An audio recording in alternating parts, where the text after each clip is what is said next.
Canelo came out and said, I'm all about challenging myself. I want legacy fights. Why don't Charlo and Benavidez fight each other? And then maybe we'll see. What do you think when you heard that? I laugh. I'm like, oh, you trying to be a promoter now? He trying to be a promoter? Why you won't fight me? Why you want somebody else to fight me? Why you won't fight me? I'm 32, you 32. I mean, I was at 154, Canelo was at 154. I had a belt, he had a belt. He didn't fight me. I'm moving up to 60 when he was at 60. He moved up. What I gotta do, keep chasing him with my legacy? It is what it is. I'm gonna just keep winning. A number of people had talked about the Benavidez thing. You guys saw each other at the Aerosmith. What happened there, man? I was walking to my city. His dad grabbed my arm, Charlo, this and that. Let's make the fight. I'm like, hey, don't touch me. You know, the crowd gonna get kind of crazy, instigate things. Then Benavidez got up and started talking crowd like, man, sit down, dude. You ain't nobody. Like you're not gonna do nothing, you know? Obviously, you ain't gonna do nothing. You don't really want to fight me. He probably realized how big I was, how you know, fresh I was. Freshest boxer in the world. Come on, come fight me. Have you given up, let's say, the pursuit of Canelo, considering he said, look, I want a rematch with Bivol, and then I'd still definitely want that third fight with Triple G? I wonder if they would give me a chance to fight Golovkin, and I beat Golovkin, then would Canelo try to fight me? I take that fight away while he go chase Bivol. While you chase Bivol, let me give Golovkin a tune-up. I'll be the B-side. That'd be great, because that's a unification fight. He want to try to be a promoter. Let's make a semifinals. What's good, family? Shout out to your man, the YB, #1 sugar mama in the game right now, Lizzie Corinne, for boosting up his coin 100%. So we just heard there from your man's Jermall Bumlow. Yeah, the big old bum slayer. Now, like I said, we heard from him just there, he woofing on. Oh, and this the thing, I've noticed this, ever since Bumelo lost, yeah, ever since Bumelo Alvarez had his pack smoked by Bivol, all these goobers, Benavidez, Bumlow, they've all of a sudden got all boost up.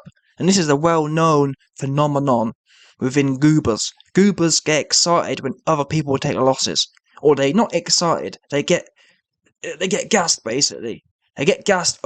What gets me is the fact that people get gassed, yeah, about other people doing things they was shook to do. Do you understand?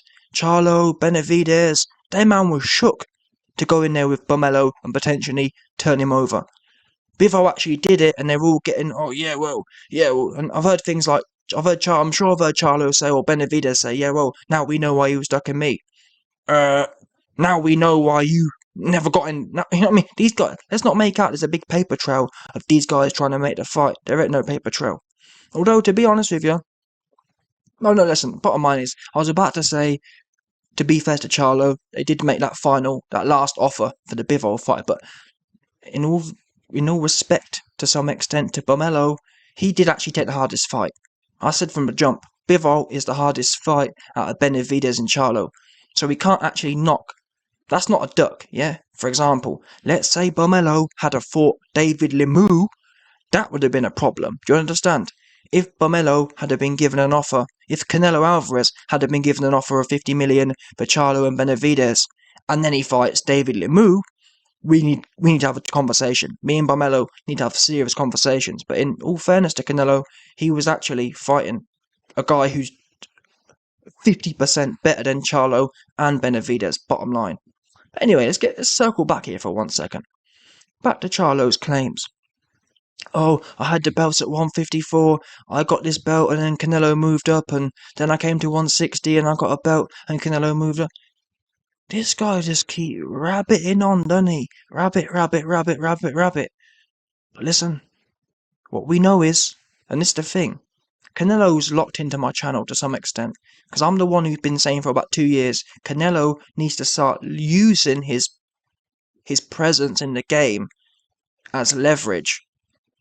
Number one, for his own legacy, but also for his own pocket. Canelo could have been making these guys, or using his using his clout as a way to increase his pay packets, in as much as, why hasn't Canelo and Eddie Hearn for the last 2-3 years been saying, Charlo, Benavidez, we will guarantee the winner, whoever beats.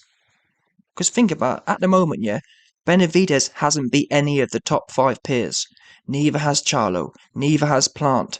My whole thing was, for the last few years, Canelo has that clout. He has that lottery clout, where people were just dying to do. People are prepared to sell their backside to get a go. You know what I mean? People at Billy Ho and Plant were prepared, literally, to sell their backsides for Canelo to have a go on them.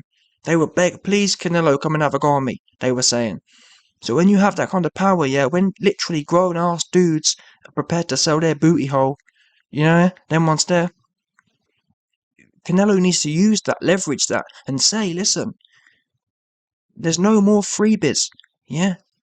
No, Canelo ain't giving out no more free pipe. Any of you dons who want some pipe, any of you dons, yeah, who want to pipe down, yeah, any of you dons at 168 or 160 who want Canelo to pipe you down, you best have, I'll fight the winner of any of you guys. So, whenever any of the top 5 guys fight, the winner of that, I'll guarantee a fight. Yeah? So if Charlo beats Benavidez, I guarantee the fight to the winner of that fight. Do you understand? Canelo could have been said that. Instead, he fought all these guys who have done nothing.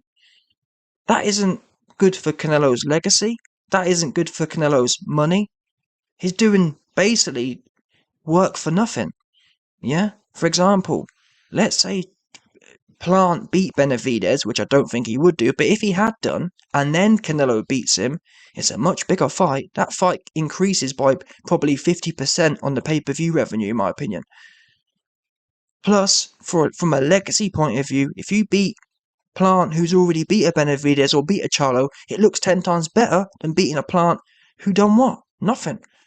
Yeah? So, back to the original point here, people. Either way, Canelo's come out recently and said that. What has Charlo... Oh, but Canelo ducking me. Oh, Bumelo ducking me. Bumelo just fought a guy who you wouldn't even... Whatever we say about Canelo, yeah, Charlo can't even fight the dudes in his own division. He'd been ducking Andrade. And that's the bottom line here, people. Before I hear...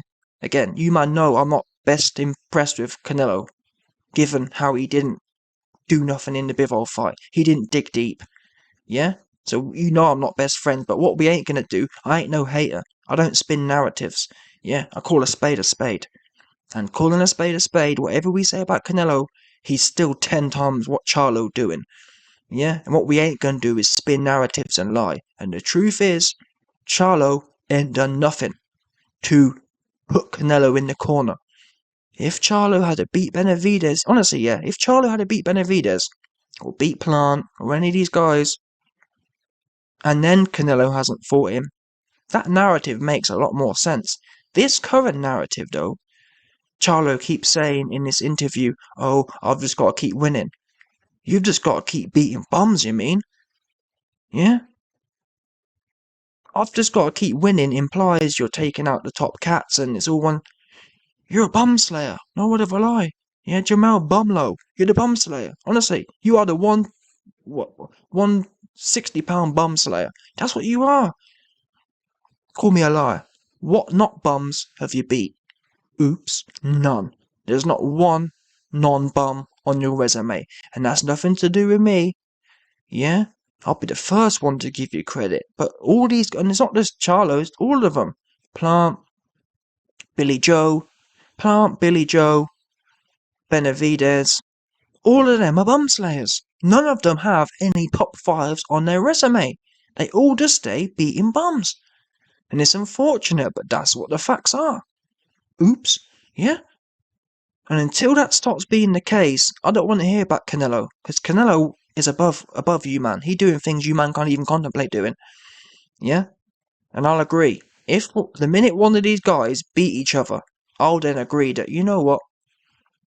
Canelo does need to handle this work now, because you've made something of yourself. You've made it to the point where you know what? There are questions to be had now. At the moment, there's no questions about Canelo at 168, apart from maybe, well, yeah, definitely, apart from Bivol. The only man who there's a proper question about at 168 is Bivol, and he has never fought there, but he's you know what I mean, theoretically speaking. That's it. I'm sorry. There's none of these guys, Charlo, Benavidez, none of them guys for me are questions. Now, Mike Tyson and some of the weird fans have hyped up Benavidez, but I go based on the facts. And the facts are Benavidez, and again, what did I tell you? Yeah, before the Benavidez versus Lemieux fight, Benavidez was all in the video, and I exposed it saying, watch after this fight, your man Benavidez will disappear. You won't hear nothing. Before the fight, oh yeah, I want Canelo. Oh yeah, I want this guy. I want Charlo. I want Plant. All in the Instagram. And I said, this is a marketing ploy to sell tickets for a bum fight. They do it every time. Same as Ryan Garcia. Ryan Garcia will book to fight a bum and he'll mention all the big names. Oh, after this fight, I want this guy. They've been saying this for 4 fights. After this guy. But you said that last time and then went quiet. Guess what? Benavidez. Where's he been? He fought a month ago now. Where's he been? Where's the Plant contract? Why wasn't Plant at the fight? Where's the Charlo contract? Why wasn't Charlo at the fight? Makes me laugh. All these guys, yeah, there are all these random fights, but the fights they're supposed to be at, nowhere to be found. Do you know what I'm saying? It's like, what? Plant, why do I see you at random ass fights, but you ain't at your man's fights? Plant should have been in the ring, causing a fuss. Oops, he nowhere to be found. But you best believe in a few months' time, all of these guys. I mean, look at Charlo. Charlo's just done what I'm talking about, fighting a bum. Oh, always excuses. That's what I can't. My brain can't fathom. Yeah, what is it? These guys, multiple times per year, year on year, fight bum after bum after bum. Yeah, they fight bum after bum after bum. But then, oh sorry, and in doing so, and in fighting a bunch of bums, yeah, you never hear no problems, do you? You never hear that, oh, the fight against this bum fell through. No. Yeah? These guys fight the bum like a bum, but no problem. But yeah, when it comes to a decent fight, oh, there's different sides of the street, and there's this and there's that. Why weren't there a problem fighting Lemieux? Explain. Because if you're both PBC, I'm pretty sure, I'm not even sure Lemieux's PBC. I think he might be some random Canadian promoter. Oops. So what happened to the, wait a minute, Benavidez, what happened to the side of the street with Lemieux? Oh, you managed to work all the different border, you know what I mean? You managed to work out all the Canadian regulations for that one, didn't you? Yeah? And these guys have never, you never hear of no negotiation problems, or you never hear nothing happening when it's bumps. When it's a real fight, there's problems. Yeah? And Charlo, exactly same thing. But, and then, I mean, the next joke, we just heard there, Charlo, oh, I'll fight Triple G. It's like, what the You know Canelo's booked to fight Triple G. I don't like that fight. This for me is a key reason I fell out with Bomelo. Yeah, that's a key reason his name will stay Bomelo until he fights Bivol at 168. Yeah, because you just got your cherry popped. And don't forget, Canelo's been ranting on, talking down to Ryan Garcia. And again, I don't like Ryan Garcia either. But still, if you're gonna carry on like you're some big godfather of boxing, you just had your cherry popped. Why do you not want to get back? You've talked about legacy and all these other wild things. Why isn't Bomelo begging to get in Bivol's cheeks? Oh, he turns out to be a businessman, just like everyone else. Yeah, and it's fine. Let's not forget, people. No one's saying that Canelo needs to make 50 grand a fight. But if anything, actually, the Bivol rematch is actually the biggest fight now. I think the Bivol rematch will do bigger numbers than Triple G. Because everyone knows, the odds already know Triple G can lose. So there's no, before 2017, it was a 50-50 fight. Now, Bivol's actually the favourite. Drums up. People want to see if Canelo's never been beat twice. Yeah? So the Bivol fight's actually bigger. So why is Canelo doing this, taking the easy fight for? is sus, and it exposes his whole narrative about being great and dedicating yourself. All the shit he was trying to tell Ryan Garcia. When it came to it, he didn't really want it like that either. Yeah? 100%. But anyway, back to this other cat. Like I was saying, Charlo. Oh, I want Triple G. You know the fight's booked. You know the fight booked with Bomelo, so what are you talking about? And Bomelo, and I'm being funny, yeah. Akira, again, like I said, I've fallen out of Bomelo because he's fighting Triple G. We all know Triple G's finished. I didn't hear Charlo when Triple G was half decent. Where Charlo been at? Triple G has had a belt at 160 for donkey's years. I've always been saying this, if these guys are ducking, yeah, why didn't Charlo become mandatory? Why not? And if Canelo's ducking, yeah, why not become mandatory at 168? That's what I've never understood about these narratives. In this game, with the IBF, it takes maybe 18 months to become a guaranteed mandatory. You beat the top guy in the IBF, and then you're mandatory. 18 months to 2 years, you're guaranteed to fight Triple G. You're guaranteed to fight Canelo. What did these guys do? They stay in their weight division fighting bums. So don't give me that rubbish. Yeah, if you want to fight, you can make it happen. These guys get paid way too overpaid, and they love fighting bums. That's the end of it. Yeah. I've exposed the finances before. If you can get paid $1 million, yeah, to fight a bum, why would you take risk getting paid $4 million to fight a hard fight? It don't make. They're thinking, fuck that. And that's why the pay's all back to front. In my opinion, Charlo versus other guys fighting should be getting paid 40, 50 grand, in my opinion, tops.